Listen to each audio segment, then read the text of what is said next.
Hey, Malti, thank you so much for joining. Such a pleasure having you here. Hey Gaurav, thank you for having me on your show. Also a pleasure.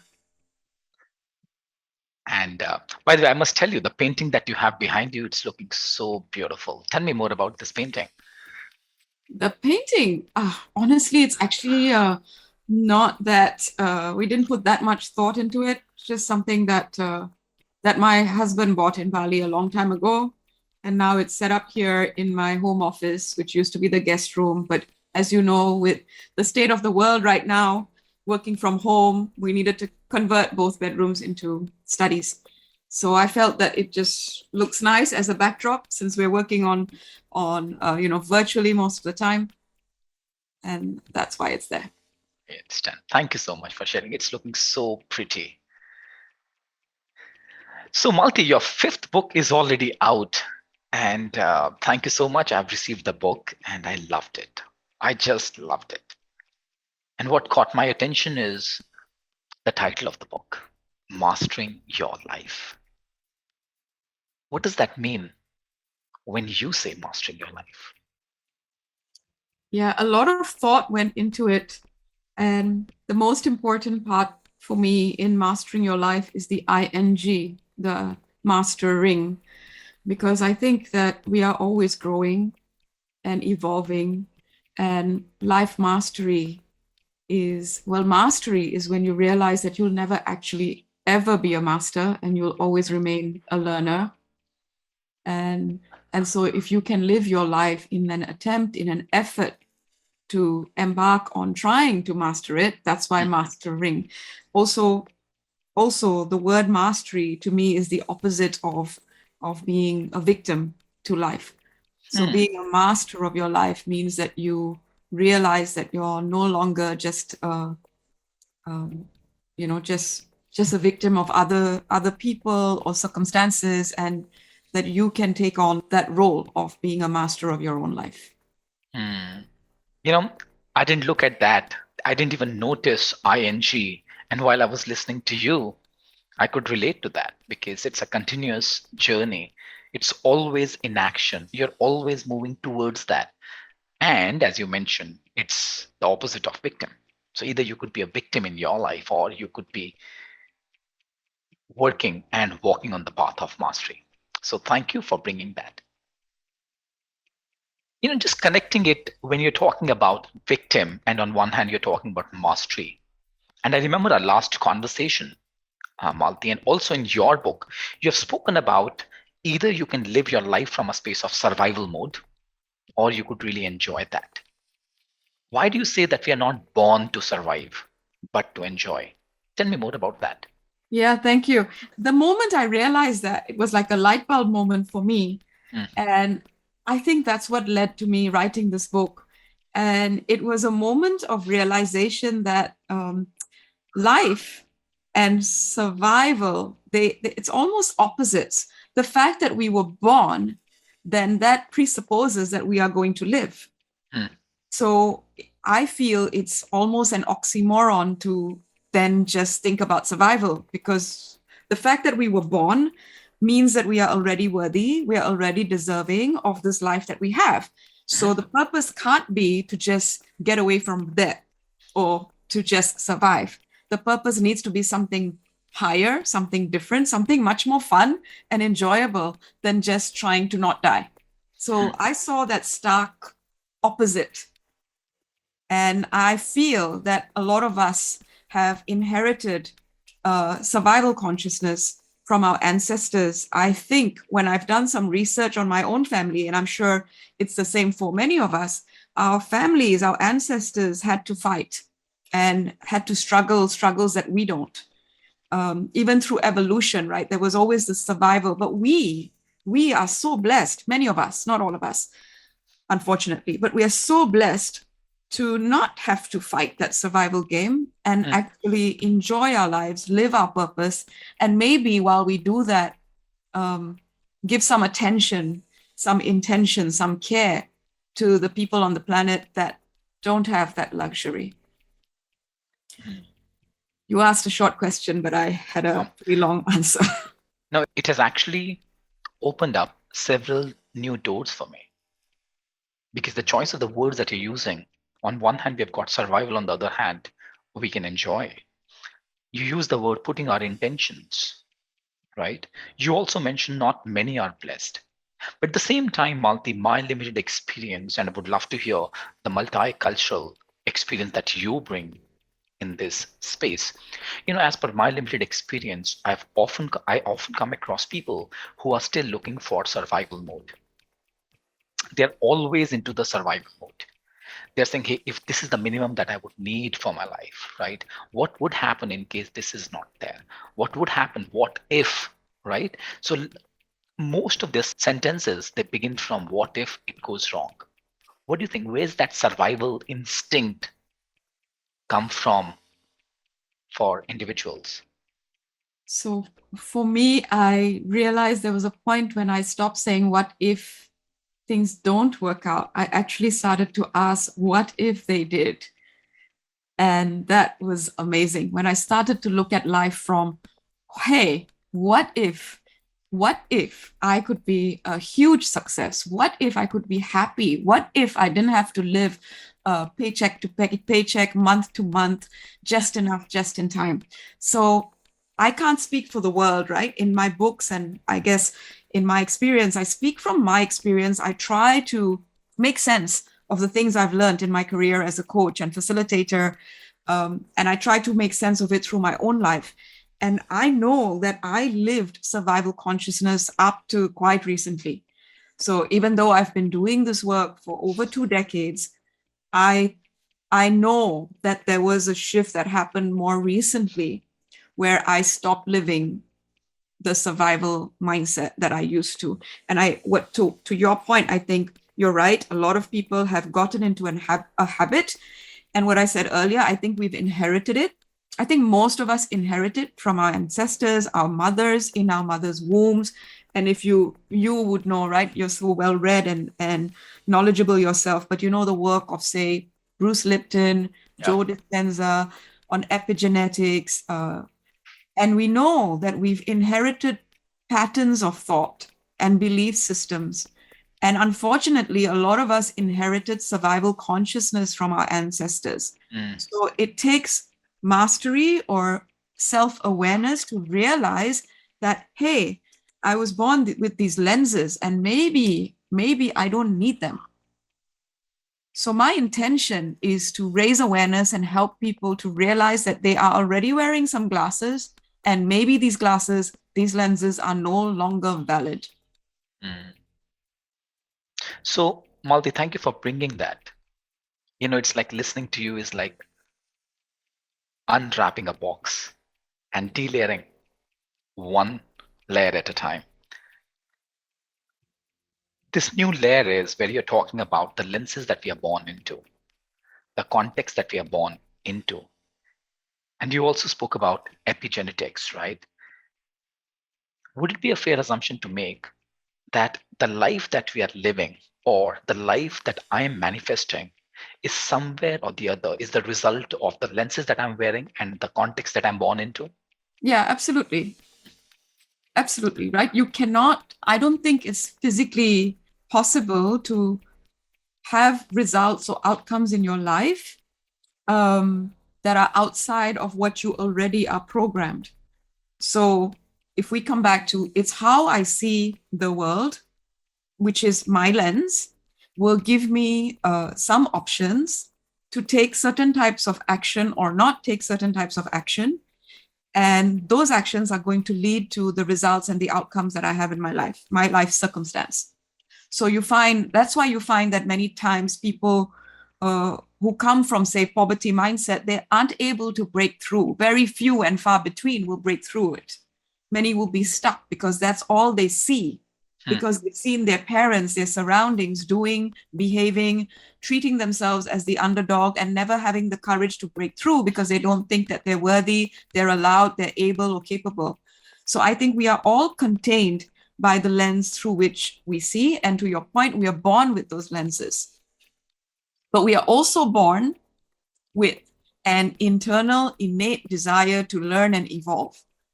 And I think whatever spiritual faith we come from, I think all human beings know that we were born to serve some kind of purpose, some kind of use. What is that purpose? What is that use? If we go back to maybe the older studies of psychology, think about Abraham Maslow, which I think all of us, talk about, and you have motivations. So what is it that motivates me in my life? Initially, we have our basic needs, survival, and belonging, and self-esteem. Safety, security, survival. All that. And then the next one is self-actualization. Whereas I know that, at least for myself, even when you get the basic needs met, survival, safety, physiological, and self-esteem, life is unfulfilling because you keep chasing the next thing that's going to make you feel better. And it's going to be achievement after achievement. And that's what leads to, people who become overachievers as well, because you're seeking for some kind of joy through satisfying some kind of deficiency need. And that can never be satisfied. So, but then, so they're overachievers and yet unfulfilled. Yes. Because the innate desire to grow and evolve, which is the self-actualization need, has not been fully explored or tapped into. What I'm listening is that on one hand, this person who is an overachiever and yet he's driven by fear, he's driven by, or she's driven by some kind of past patterns, reactive tendencies, or the past traumas, or that has been passed on to him or her through generations. Just curious, Malti, in your experience, you have gone through so many ups and downs in your life, right? You have seen the most luxurious life at the same time. As per our conversation, you have lived at the bottom of your life as well. How can one break away from the past patterns and those lenses which are not serving him? So, thanks for that. I need to say this with some caution and humility that, yes, I have hit rock bottom many times in my life, but I still feel very, very blessed compared to the rest of the world. Yes, I've reached, I was at stages where I would survive on a few $100s, and I managed, literally, right? I managed to pay rent and support myself on very, very, very little. I reached points in my life where I needed to pawn, sell my jewelry in order to pay rent because I couldn't survive I didn't have an income or not enough of an income. But then again, there's gratitude. At least I had jewelry to sell. So I'm becoming more and more aware that although I perceived my situation as rock bottom and that I was surviving and I was suffering, now I see that my suffering was almost nothing compared to the true suffering that others experience, especially in, when you think about ending poverty in the world or ending hunger in the world, then what I suffered was nothing, right? This is it's like first world problems, right? But yes, to your point, I feel I was creating it again and again. It was like a trap. So I just kept moving around like a hamster, recreating that same survival, just enough, just in time, just enough, just in time, until I got sick and tired of it. And I was lucky, blessed again, that I started to explore self-awareness, the whole human potential movement that you and I, we've been kind of carried away with. And we've had so many teachers before us that have shared so much wisdom with us. But I think there's something within us that woke us up, that got us to say, pick up a book or go for a workshop. And I know for me, it was like 21 or 22 years ago, and I went for my first LGAT, right? Large group awareness trainings. So the one I did was called Asia Work, similar to Landmark Forum in the world, Werner Erhard type work, where it was the first time in my life that I saw that I actually was looking through, I was made aware of the lens. So, you break the paradigm, change the root perspective, transform it for life. And it's only after any human being starts to see that their life circumstance is nothing but them looking through a certain lens that offers only certain options. It's basically changing the lens, changing the observer that you are. But you first need to realize that you are seeing through a lens, and what you see is not the truth, not the universe. We cannot concept. We cannot understand the universe. We are too small to understand, and our view is too limited. But the minute we even know that, then we can tap into the exponential wisdom of the universe, pure consciousness. Thank you, Malti, for bringing that. Malti, here's a question that I've been dealing with, and I don't have an answer. Would love to hear from you. There are times when we are going through, which we label them as tough times, difficult times. And in those difficult times, the easiest way is to either get into blame, shame, or defend ourselves. Who would we blame? The people that we are dealing with, the relationships that we are into, the circumstances that we are a part of. Who would be shamed from? The society that I'm a part of. Who would I defend? Myself, because I'm right, without realizing that even when I'm right, what's causing this righteousness for me is the lens through which I'm looking at the world, and because of which I'm blaming you.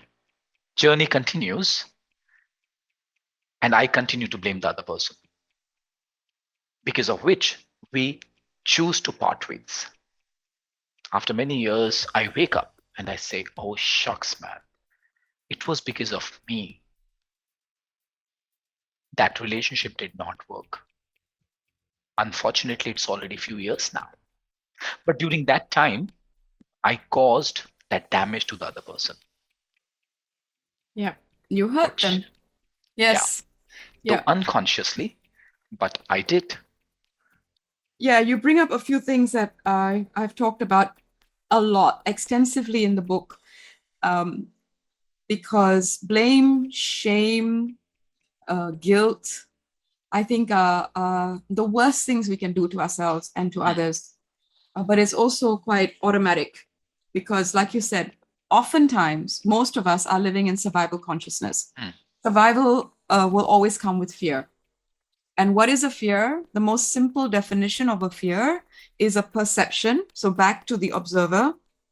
So a perception that maybe one or two or some of my basic needs may not be met.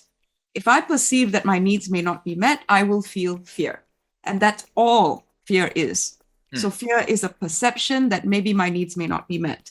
So here I am in a relationship, like you expressed, and I'm sensing or perceiving that my needs are not being met in this relationship. This person's not giving me what I deserve or what they're supposed to give me. So I feel fear, anxiety, I feel upset, I feel threatened, and then I lash out, and my behaviors will be shame them, blame them. And then the worst one, even worse than blame, or equal, is blame self, which is guilt. Yeah. I'm going to feel really, really bad, right? And these emotions bring us down. This is what leads to depression. It leads to moods of misery. And it's a bottomless pit if you dig that hole for yourself. Yeah. And they cannot, it's challenging to get out of that. And to your point, it's painful. And when I look back on so many of my relationships, so I think I share very openly about my life. I'm 50 now. I remarried only 2 years ago.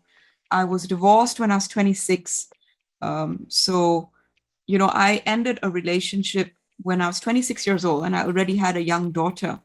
And obviously, I blamed the ex-partner. And then after blaming them, after blaming him, I blamed myself, the guilt of putting my daughter through this whole broken marriage. So again, labels, blame, guilt, self-inflicted. And it was very, very, very challenging. And exactly like you, it's only when I started to wake up and realize that there was nothing to blame the other person about. It was all me. And that's when I was ready to let go, forgive myself for that, and also let go of blame and guilt on my ex-husband. And I think now, if I look back, if I was as mature, if I had that maturity or that lens back then, I probably would not have ended the marriage. I'm not saying that it's a mistake or not right now. There's so many years in between, and I'm really happy in my new relationship. And I think a lot of the things that I've been able to do in my life have come about because of all these setbacks or challenges, as you said. Mm. Otherwise I would have just been living a very typical life, as many people do, right? Yeah. Uh, So what about the hurt the other person had to go through? yeah, exactly. And I had to forgive myself and ask for forgiveness from them Mm. and trust. I was lucky, and well, in this said situation, he also went through his own path, as we all do, and Mm. had his own learning and healing, and now we'll always be connected. He's still the father of my daughter, right? Mm. So it's just, I think it's just it heals the heart when you Mm. let go of blame and you can forgive yourself and forgive another human being. Again, if I say the word forgive, it's actually not 100% accurate, because saying forgiving means that somebody did something wrong when Mm. actually nobody did, right? So Mm. maybe the next level is not just forgive, but just accept and be Yeah. okay that, Or compassion, from where I'm looking at metaphorically, what's coming to my mind, the image which is coming to my mind is two parallel tracks. They are walking together, they are marching ahead, and there comes a time when they have to merge. They merge together and they walk for another mile. And before they realize the time has come to part ways and again start to travel parallelly.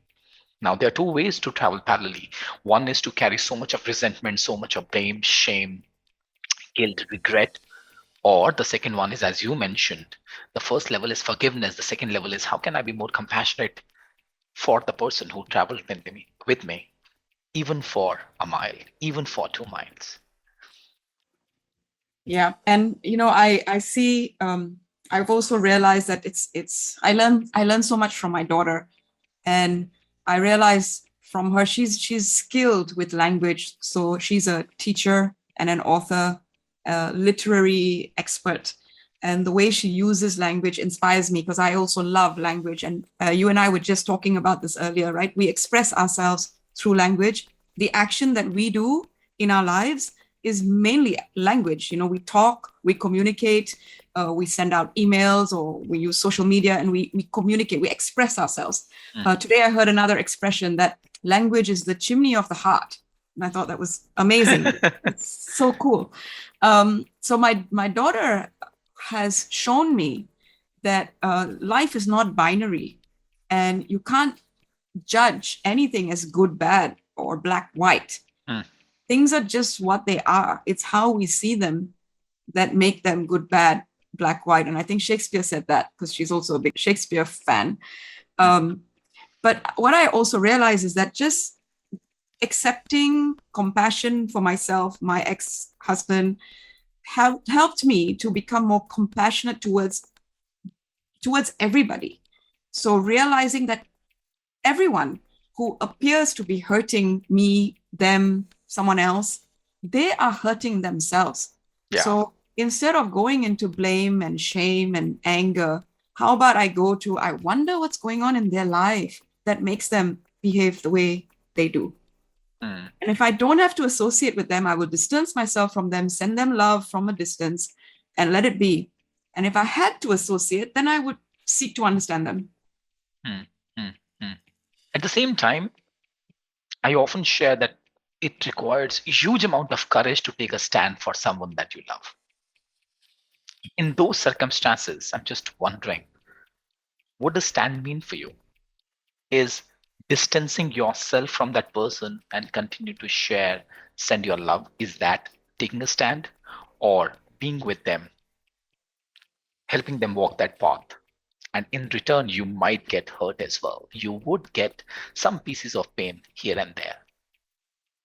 It's a tricky question I've been dealing with. I've been exploring this question for quite some time. Would love to hear your views on this. So I got myself a sit stand desk so I can actually stand up to answer this. But there's this whole embodiment. And when we stand with our feet firmly planted in the ground, shoulders square, back, head tall, there's power. Mm-hmm. If we stand in stability, there's power. There's a message that I am reliable. You can lean on me. I can depend on myself. And I think when you take a stand for something or someone, you have that power. and you have conviction.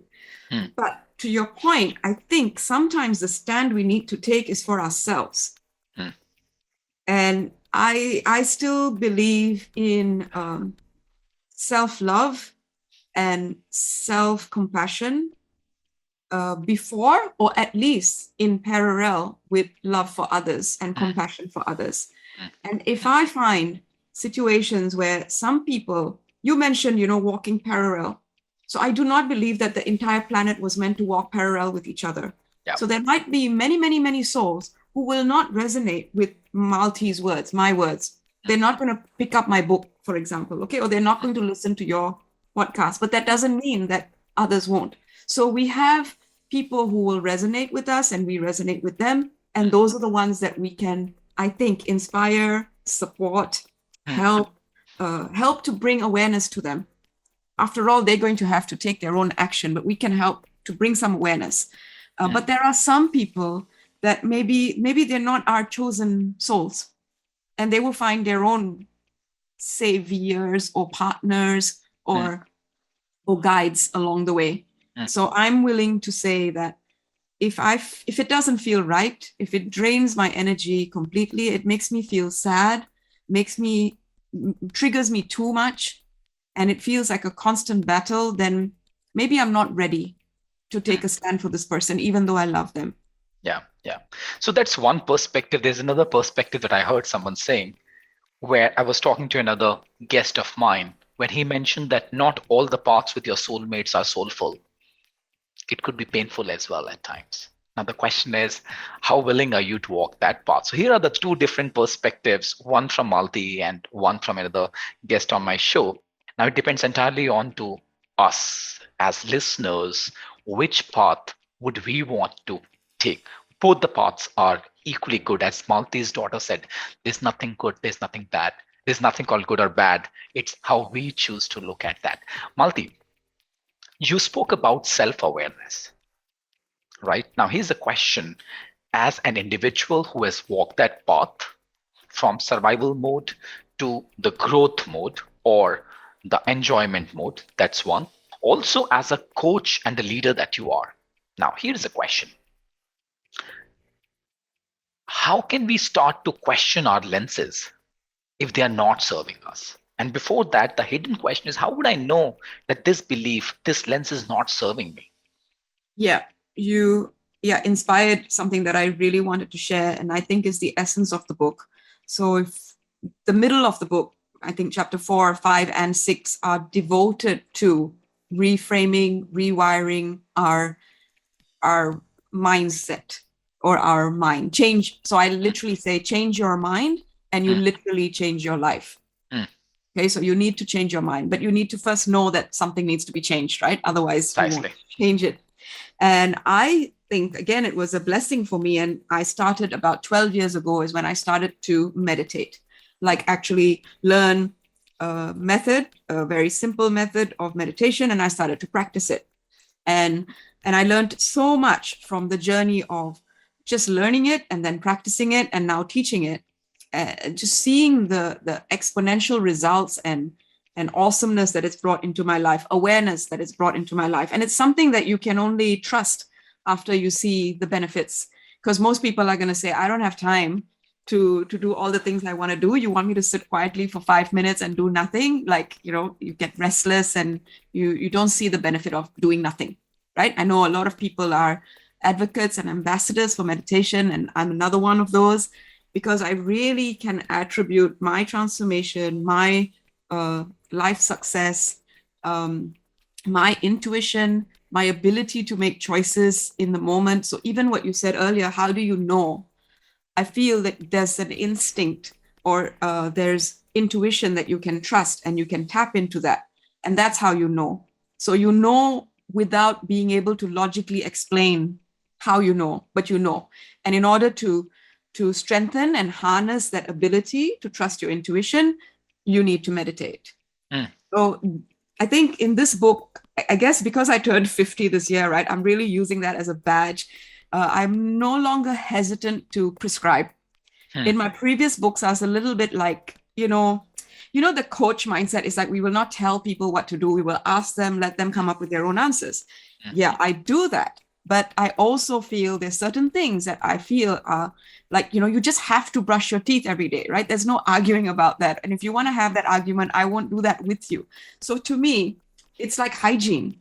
Meditation is the way to, one, become more aware so that you can take more inspired, intuitive action and choices in your life. And two, different types of meditation will help you realize, and also without realizing, help you to rewire your mind and your belief systems that are no longer serving you. Interestingly, you use the word intuition 3 times in the last 3 minutes, right? Just curious, how would you know something which is coming to you is the brainchild of your past or is the birth child of your intuition? I love your question and your choice of words. I honestly don't know the answer because I feel that intuition is a way. So, when we teach meditation, we talk about brainwaves. And I think this has been going on like for 20, 30 years. Anyone who teaches the science behind meditation will explain beta, alpha, theta, and delta. Yeah. My first exposure was with transcendental meditation, TM, where my teacher taught me this. And then later on with my other teacher, Gita Bellin, who also taught me this. And there's so much work out there around the triune brain, amygdalas and parts of the brain and limbic resonance. And intuition sits or it comes about, bubbles up when we tap into the more finer states of consciousness, which means our brainwaves have slowed down. And now intuition will come up. I think your words were birth. Yeah. So the birth child of the intuition has an opportunity to ripple itself up and come to your awareness when your brain settles to finer states. Whereas if it's just a brain kind of child from past experiences, then that I think comes from you justifying, evaluating, using logic, judging, doubting, fear, exactly. anxiety, all that. So it's the difference between logic and intuition are like two different things to me. So logic is where you know something because of past experience, and you can do this plus this equals that, if this then that, right? Formulas, that's logical thinking, problem solving. But intuition is you don't know how you know, you just know. Beautiful. Thank you. We are talking about fear on one hand and the joy of tapping into our intuition on the other hand. We are talking about anxiety, we are talking about regret, we are talking about doubt, and we are talking about justifying on one hand. And on the other hand, we are talking about it just appears for us. A segue into the next phase where in your preface, you spoke about living in joy, and the epilogue of the book talks about dying with dignity. Tell me more about that. Now you're touching my heart. So, Gaurav, I know this is not a visual thing, but you can see my book stand and there's like 2 bookends, right? So similarly, the book was already titled Mastering Your Life. And I wrote it and I titled it. And then whilst I was writing it, I realized my dad had just passed away, just before COVID, right? So my dad had just passed away, and the way my father passed to the light, I'm still trying to find the right words. I'm able to say die easily now without getting emotional. But I know some people are very uncomfortable with that word. And so I deliberately called it dying with dignity. And my dad died with a lot of dignity. He died in a very nonchalant kind of way, literally saying, that was a great ride. I'm out of here. See you later. Goodbye. It really broke this awareness, right? This lens. It totally shattered, broke, got me to see with new eyes that death wasn't something to be afraid of, and that it was just a thing that all of us are going to experience, and it's not the end because the soul is eternal. So it was my way of of just seeing it. So I just had this need, this intuition, this desire that the end of the book had to be called Dying with Dignity. And then just before the book went to print, that was early this year, 2021, my mom had a massive heart attack. And so in a space of 14 months, I was almost going to lose my second parent. And my mom and I were very, very, very close. We're so close. And I was really shocked. So I was shocked. I went into complete fear because I wasn't ready to let go of her. And so I stopped press. And I told the printers, publishers to stop because I'm like, I don't think this book can go out the way it is because I'm not sure what's going to happen with my mom. And whatever happens, I know that it's going to change me, which means the book will need an update. And so, but she made it. Okay. So she almost died, but she made it. And when she made it, I realized that, and I turned 50. So similar time, I felt that there was this opportunity for a rebirth for both of us.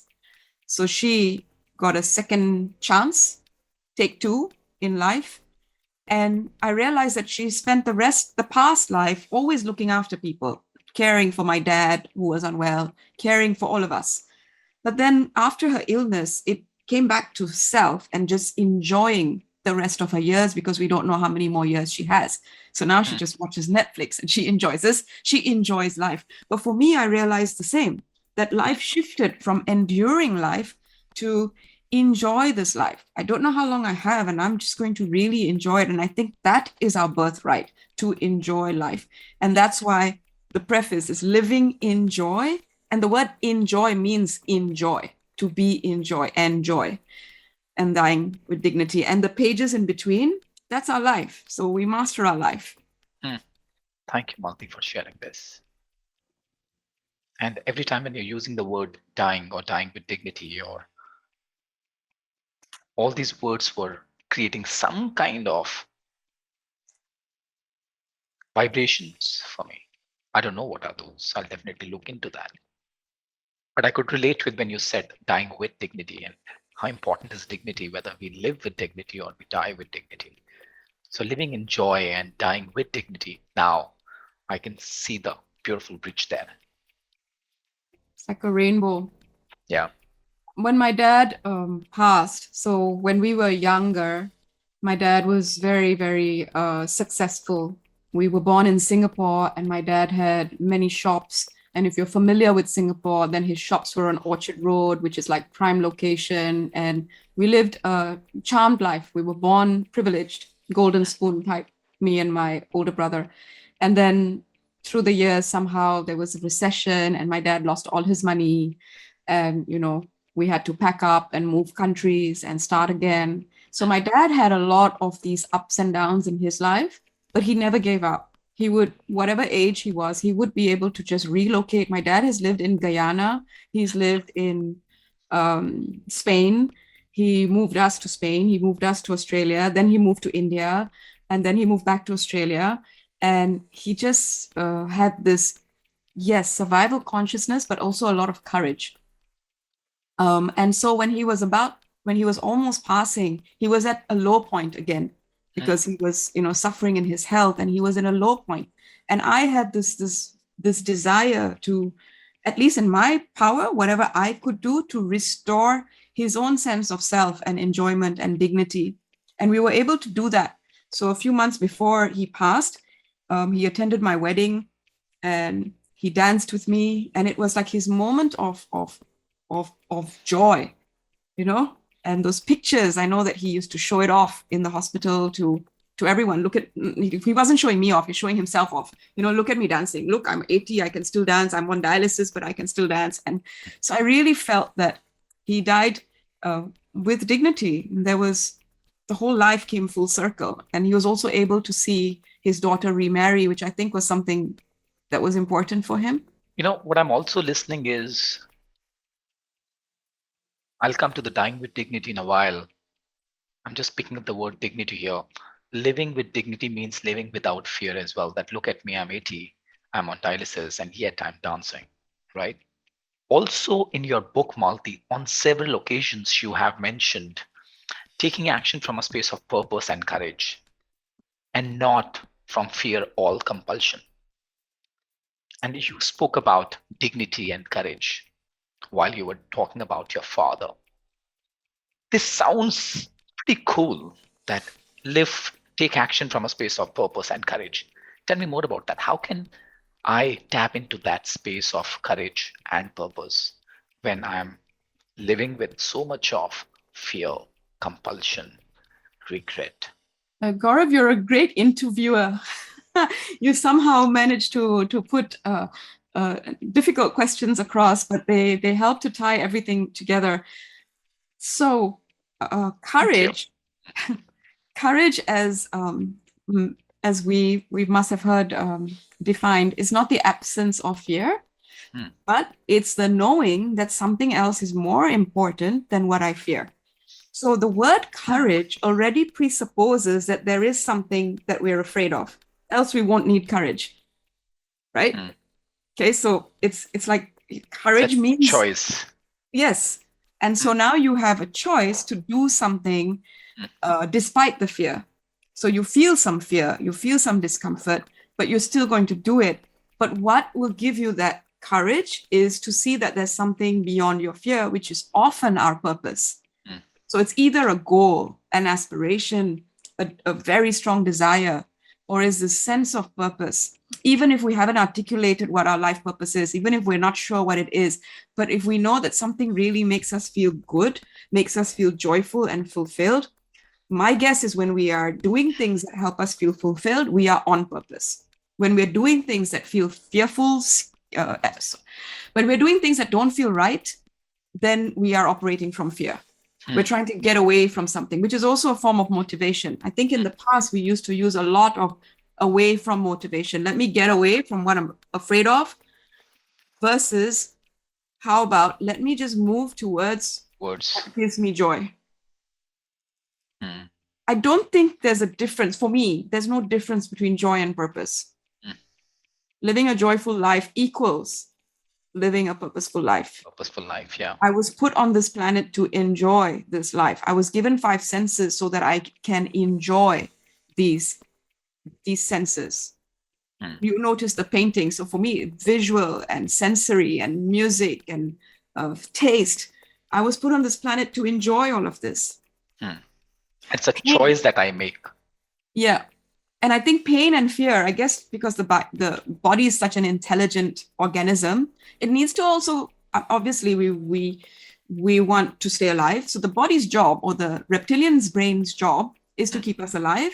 And so pain and fear are sometimes just signals that, hey, hello, something could be wrong. You know, your back's hurting, go check it out. Or, you know, your throat's itchy, maybe you need to do a test. You know, so you have signals that tells you something's not right. You go and address it.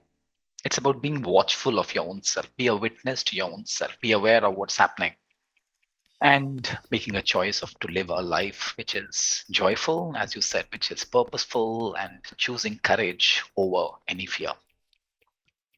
And I think awareness then gives us even more opportunity to enjoy.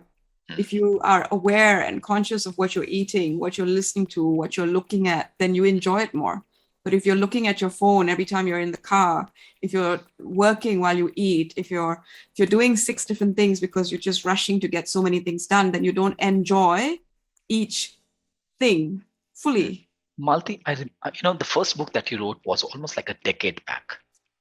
And this is your 5th book. What do you think? What has shifted for you? So in our profession as coaches, we learn a lot of stuff, and we learn things that help our coaches and help our clients to transform their lives. And so I think I started learning all this about 20 years ago. About 11 or 12 years ago, I decided that I'm going to write about this stuff, right? All this stuff. I say stuff as in I mean positive mindset, shifting your belief systems, the things that we know, right? That can help us to transform our lives, find your purpose, set your goals, take inspired action, letting go of old beliefs, the power of manifestation, the power of gratitude writing, the power of even smelling different things so that you can change your mindset, meditation, more meditation, more meditation. I can't say enough. So I was preaching it all and practicing it all when I wrote the earlier books. In this book, I feel that I all that medicine that I was preaching to others, I was taking myself. And slowly, I was able to see it come full manifest. So everything that I had ever desired, every dream that I had ever had, every ambition that I had ever thought of, I've been able to realize in my life beyond my expectations. So another one of my favorite authors is Mike Dooley, and he says thoughts become things. So think good ones. And it's more than that. I think life is unfair. It's tipped in my favor. So it felt that it's like they say the proof is in the pudding. So I really reached a point where everything I wanted was just coming to me, and I needed to understand it in hindsight, reverse engineer. How did I make all of this happen beyond my expectation in my own life, and also witness it in the lives of the people that I've supported? And so that's why this book came about. And that's why I said this book is a little more prescriptive than the older ones, because now I know what really works. I'm like, hey, let's get to the point and do these things because they work. They really work. And I love it when you said that life is unfair because it tipped it in my favor. I loved it. I'm going to use that. And of course, I'll give you the due credit for that. Hashtag Malti. Hashtag Malti. Fantastic. Mastering your life. So, Malti, just curious, having lived this life,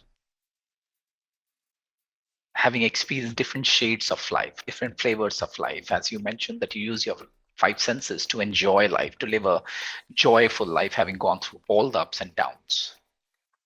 What do you know for sure with 100% certainty? What do I know? I know that we are spiritual beings having a human experience. I know that when all of us realize that and own that, we will be happier. We won't be fearful. I know that there is a lot of suffering on this planet, and it saddens me. And I know that more and more people awakening, becoming more aware, is the answer to the suffering of the many. Yeah. As this friend of mine, Blaine Bartlett, says that how we all are interconnected. And the suffering of one is not the absence of the suffering for the other person. It's just that one is suffering at the cost of the other person. And you never know that you are happy because of the good deeds of somebody else who you might not even know. So with that, Malti, thank you so much. I think it was an absolute pleasure having you, interacting with you, listening to your life stories and the experiences that you have shared. So a lot of thank you, a lot of gratitude, and a lot of shukrana to you.